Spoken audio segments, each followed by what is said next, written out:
फरमाती है 5 महीने गुजर गए, हर महीने कोई ना कोई नबी आता रहा, मुझे मुबारकबाद देता रहा। 5 महीने के अरसा गुजरने के बाद एक दिन हजरत अब्दुल मुत्तलिब काबे में तवाफ कर रहे हैं। अरब का दस्तूर ये था, किसी का शोहर इंतकाल कर जाता तो 1 साल तक औरत सोग मनाया करती थी। कितना? 1 साल। याद कर लो बच्चों, कितना? 1 साल। 1 साल तक सोग मनाया करती थी। सोग में क्या था? खुशबू नहीं लगानी है, बन सवर के नहीं निकलना है, नए कपड़े नहीं पहनने हैं, साफ सुथरा नहीं होके निकलना है। ये सारी चीजें सोग में शामिल थी। तो ये वहां का दस्तूर था। हजरत अब्दुल मुत्तलिब काबे का तवाफ कर रहे हैं। कुछ सरदार इकट्ठा हुए, हरम शरीफ में आए, कहने लगे अब्दुल मुत्तलिब कहा जी, का काबे के मुतवल्ली हो बेशक, ख़ानदान कुरैश के सरदार भी हो बेशक, का एक बात है। कहा क्या? क्या बताइए, हमारे अरब का ये दस्तूर है कि नहीं? का कौन सा?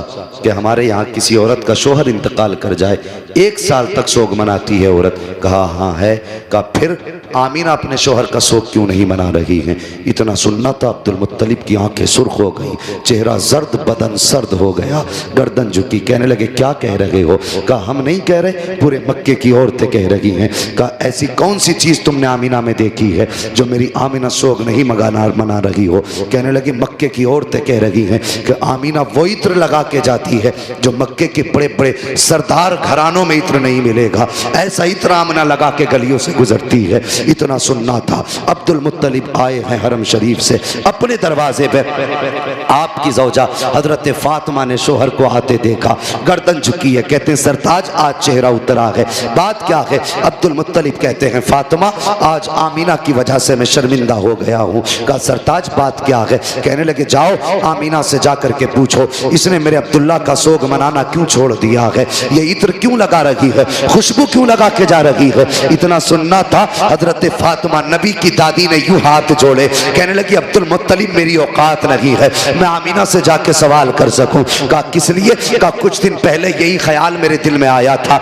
मैं गई थी पूछने के लिए और मैंने जाके सिर्फ लफ्ज़ आमीना कहा था, अगली बात तक नहीं कही थी। एक नूर उसकी पेशानी से निकला, मेरी पेशानी से टच हुआ, मैं बेहोश होकर जमीन पे गिर गई थी। कहा मुझ में औकात नहीं है मैं उससे जाकर ये बात पूछ सकूं। अब्दुल मुत्तलिब खुद क्यों नहीं पूछ लेते? कहते हैं मैं मर्द हूं, तुम जाके खुद पूछो। कहा फिर ऐसा करो दोनों साथ चलते हैं। अब जरा गौर करना, हजरत अब्दुल मुत्तलिब आ रहे हैं, साथ में आपकी ज़ौजा हजरत फातिमा नबी की दादी आ रही है। जैसी आई है नबी की अम्मी अपने घर के अंदर है, देखा ससुर आ रहे हैं, अपनी जगह से उठ के खड़ी हो जाती है। अल्लाह अकबर, ये अदब था ससुर का।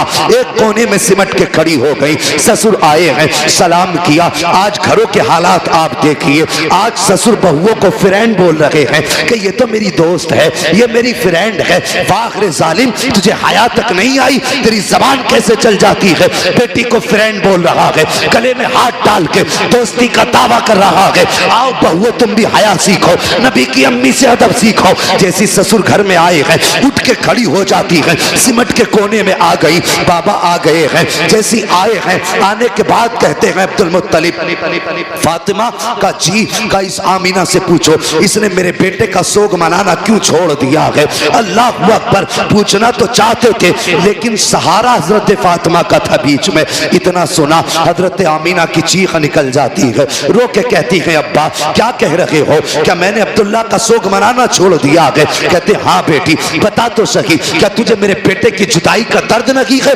इतना सुनना था। चीख निकली सैयदा आमीना की, रो के कहती है अब्बा आज तुमने मेरी दुखती रग पे हाथ रख दिया है, कौन समझ सकता है मेरे दर्द को। जब से अब्दुल्ला गए हैं मेरी जिंदगी उजड़ गई है, जब से अब्दुल्ला गए हैं मेरी खुशियां रूठ गई हैं, जब से अब्दुल्ला गए हैं मैंने खाना पेट भर के नहीं खाया है, जब से अब्दुल्ला से जुदाई हुई है चैन से सोई तक नहीं हूं। अल्लाह अकबर, ये आलम था।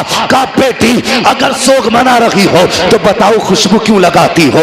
इतना सुनना था। कहती बाबा एक राज था मेरे सीने में, एक दर्द था मेरे सीने में, मैं चाहती थी ये राज किसी से बयान ना करूं, ये राज किसी से ना बताऊं। का बेटी कौन सा राज? का अब्बा जी आज आपने पूछ लिया है, आपकी नाराजगी के डर से बताना पड़ रहा है। बाबा मैंने कोई खुशबू नहीं लगाई है, कोई इत्र नहीं लगाया है, आपके बेटे का सोग मनाना नहीं छोड़ा है। का बेटी अगर इत्र नहीं लगाया है तो तेरे बदन से ये खुशबू के झोंके क्यों आ रहे आगे है, जिधर से तू गुजरती है वो औरतें तेरे तस्करे क्यों कर रही है। तब हज़रत आमिना ने कहा था, अब्बा जी सच्चाई ये है कि मैंने इत्र नहीं लगाया है, खुशबू नहीं लगाई है, बल्कि जब से आपके बेटे अब्दुल्ला की अमानत मेरे शिकम में आई है, मैं जिन गलियों से गुजरती हूँ वो गलियां भी खुशबू से महक जाया कर। सुभान अल्लाह। नारे तकबीर, नारे रिसालत, नारे रिसालत, फैज़ाने आला हजरत, फैज़ाने सलामी, जश्न ईद मिलादुन नबी, आमदे मुस्तफ़ा, अज़मते मुस्तफ़ा कॉन्फ्रेंस। सुभान अल्लाह, क्या बात है भाई 1 घंटा पूरा हो चुका भाई, फरमाइशें इंशाअल्लाह कभी पूरी कर लेंगे। हुजूर का जिक्र ही ऐसा, इससे दिल कब भर सकता है। जी बेशक। हाँ, बस हुक्म हजरत का थोड़ी देर और मैं आप लोग की मोहब्बतों को निभाते हुए कुछ देर कोशिश करता हूँ आगे बढ़ जाऊँ। तैयार हैं? अल्लाह सलामत रखे। उन्हीं लोगों ने हाथ उठाए जिन्होंने आगे बढ़ाने नहीं कहा था। सब लोग हाथ उठाएं, जो चाहते हैं भी और सुनना, जो सुनना चाहते हैं माशाअल्लाह जरा कहते सब या रसूल अल्लाह, या रसूल अल्लाह। अल्लाह सलामत रखे। अब आमीन। गौर करें, जब इतनी बात कही हजरत अब्दुल्ला का कलेजा, हजरत अब्दुल मुत्तलिब का कलेजा ठंडा हुआ। कहने लगी, बेटी अल्लाह ने मेरी दुआ कबूल कर ली है। कौन सी? का मैंने एक दिन काबे का गिलाफ पकड़ के दुआ मांगी थी, लगता है वही बरकतों वाला बच्चा आ रहा है। अल्लाह अकबर। कहा, बेटी फिर ये खुशबू जब इतना सुना, कहती है बजी क्या बताऊं, इस बेटे की, इस बच्चे की बरकतें ही ऐसी हैं। अंदर गई, तकिया उठा के लाई, कहने लगी अब्बा जरा इस तकिए को लिए हाथ में। आपने तकिया हाथ में लिया, खुशबू मुझको अंबर से तेज नाक के अंदर आ गई। बेटी ये क्या है? कहती है अब्बा मैं इस पे सर रख के सोती हूँ।